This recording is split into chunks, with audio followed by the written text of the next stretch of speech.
My name is Catherine Stout. I'm a first grade teacher at the Math, Science, and Arts Academy West in Iberville Parish. As an educator of 14 years, I am most passionate about being open-minded to exploring opportunities to build relationships with my students and parents so that we can work together as a team to advance our students academically as well as into independent and considerate young adults. I strive to connect with and empower my students to challenge themselves to reach their fullest academic potential. The lesson is to a first grade class at MSA West in Iberville Parish. The curriculum that I am using is Eureka Math Squared. By the end of today's lesson, most of my students will be able to represent and solve, compare with different unknown problems using concrete and pictorial representations. Prior to this lesson, I annotated the required district curriculum lesson as well as taught the lessons that lead up to this lesson. I also prepared necessary materials for this lesson. I began with the exit ticket for the lesson to have a plan for the criteria my students are expected to demonstrate once the lesson has concluded. While annotating, I always think about possible student struggles and plan for differentiation for each student as needed. So this lesson connects to my overall goal by providing students with strategies such as using concrete materials, drawing pictures, and/or using addition and subtraction to show their thinking when solving comparison problems in the classroom as well as outside of the classroom in real life. I currently have 19 students in my class. I have a new student who joined my class 2 days prior to this lesson. I have 10 girls and 9 boys. Some adaptations I've made to support all learners are specific grouping and seating arrangements by having students sit at specific spots on the carpet. Whatever lesson I'm teaching, they do have different seating arrangements to meet their needs. I plan for students to move to different spots in the room depending on the activity to help the students who may need a change of scenery as well as facilitate the needs of that particular activity. I also plan purposefully when assigning specific problems for each student to complete independently. So I operate a visual and auditory timer into my lessons so that not only does it keep myself on track, but it also helps my students learn how to be more independent and responsible with their time management as well. I've also planned differentiating modeling expectations in my lessons by using individual students to model throughout the lesson, student groups that can think and work together as well as model their thinking for the whole class, as well as myself doing modeling for my students. We're gonna warm up this morning, guys, with our game, sort totals of 6, 7, 8, and 9. So you're gonna work in your group this morning that you had yesterday. And then you and your group are gonna talk about how some of those expressions are the same and you can sort them into a group together. All right, so go ahead and turn and face your group like we did yesterday. Let me see, what does it look like and what does it sound like? All right, guys, I'm going to give you 5 minutes to play this game, okay? What is 3 plus 5? 8. And what's 5 plus 3? 8. So do you think there's a related subtraction sentence that we could possibly put with these? Ah, I like the way you called that. 8 minus 5 equals 3. Good. I got 2. All right, hands on your head. Hands on your head. Uh-oh, hands on your head. It's okay, guys. It's all right. If I handed you the Ziploc bag, can you collect everything quickly and quietly? Everyone else, get in your spots. Thank you for listening. Awesome job. Cohen's looking great. Cohen, go put a cotton ball in your bucket. Thank you so much. Kelsey, go put a cotton ball in your bucket. Great job. 1 cotton ball. Ari, put a cotton ball in your bucket. I love the way you guys are listening. That's one of our big rules on our social contract. Y'all are doing great with listening. Awesome job, guys. 5 by the end of today's lesson, most of you are going to be able to represent and solve compare problem. Number 10, Cannon, what are you noticing about those pennies, about Maddie and Kate's pennies? Maddie has 4 and Kate has 7. Thumbs up or helping hand. Do you agree with Cannon? He says Maddie has 4 pennies and Kate has 7 pennies. Do you notice that? I am going to give you some counters. These counters represent Kate and Maddie's pennies. So work together to show me Maddie and Kate's pennies, and how many more does Kate have than Maddie? You. So how many does Kate have? Kate has 7. So do you have 7? How are you going to make 7 on your board? What should you do? There you go. I noticed that you were having what we call a productive struggle. But Maya had an aha. She was like, wait, Maya, what did you say? What were we trying to figure out? I was like, oh, so that's what we're trying to figure out. We're trying to figure out who has more. I told you that by the end of today's lesson, we are going to represent and solve compare with difference unknown, okay? We can do that. We just learned 2 strategies we can use. What's one of the strategies we can do? We can what? Count on or add, and what else can we do? We can count back or subtract, right guys? Maddie had how many? 10. And Kate had how many? 7. So just a little visual reminder there, okay? Partner A, I want you to make a stick to show Maddie's 10 shells. Partner B, I want you to make a stick to show Kate's shells. Okay, put your extra cubes you took off of your whiteboard. How would we count on from that? What would we start with in our pocket?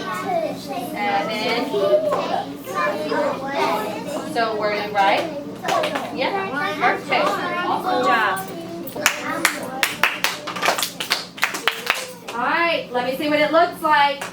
Cubes should be down, hands should be in our lap. Let's share some thinking here, okay?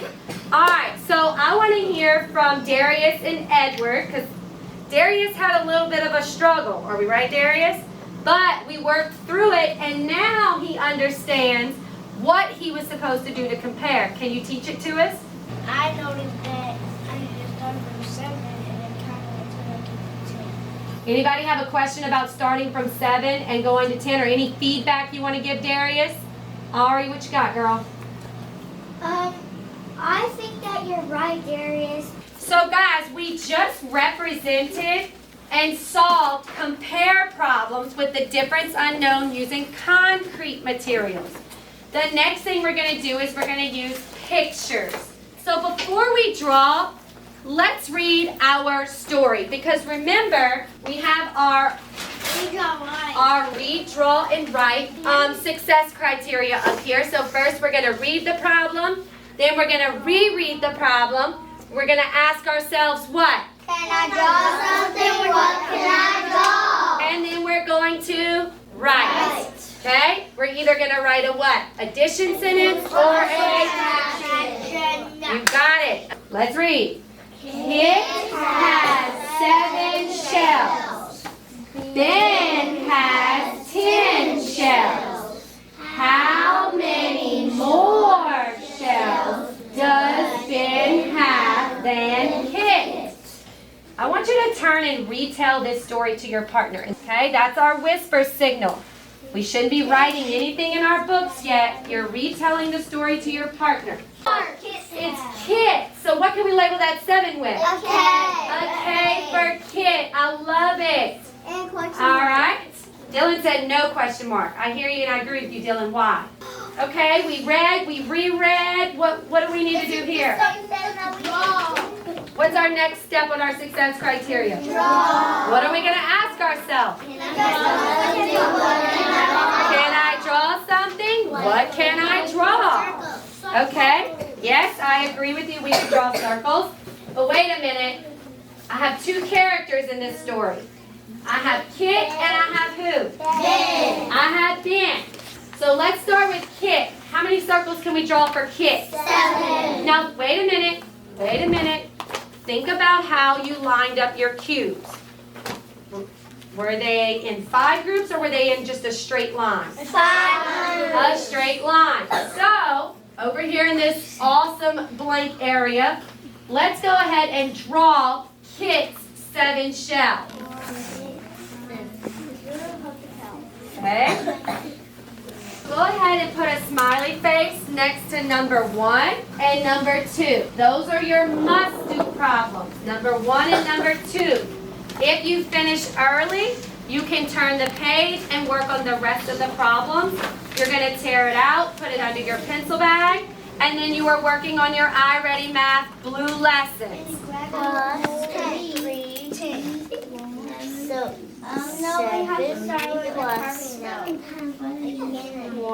the one we know, yes. No, 3 is the one we know. Okay, so how would we write that down here to show that? 7 plus. Wait, like that. heart Don't rate. forget to mark your mystery. Can you look at Mila and give her some feedback on her picture? What do you notice about Mila's picture?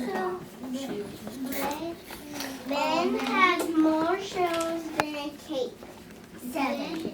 And You have too much after the line. has 10. Because we know that Ben has a total of what? Yeah. 10. So how can we fix that, Mila, so that Ben has a total of 10? 7, And you put Uh-huh. 9, 10. So erase these 2. Good work. All right, one stand up.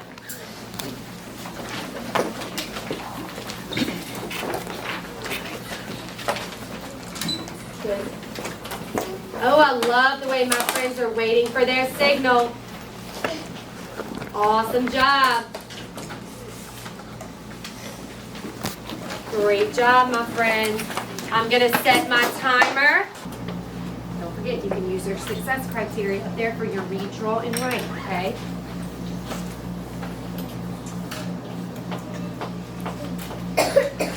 What should you be doing? What should you be doing? Get set up. Upside down high five. So what about the one? Love the way my friends are on iReady Math, completing those blue lessons. Did I fix my That's looking like a great student. All right, guys, there's your signal. As my lesson concluded, my students were completing their exit ticket. I circulated around the room. Once they do turn it in, I do analyze their exit tickets, and I use that as a guide to help me plan my lesson for the next day so that I know which students to be more intentional with. It also may change my grouping of students on the carpet or during the lesson. Reflecting back on my lesson, something I think that I would want to change about my lesson is being that this curriculum is new to me. I'm not as confident as I would like to be in teaching the lesson.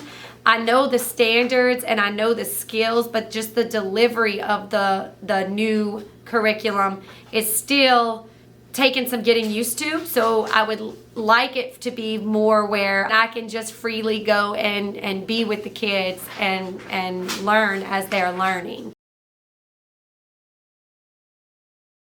There's a few more things that I would like for the selection panel to understand about myself as an educator. Like I said, I'm very passionate about the parent-teacher relationship because I feel without that, you really have nothing. It really takes a team to grow a child academically and socially.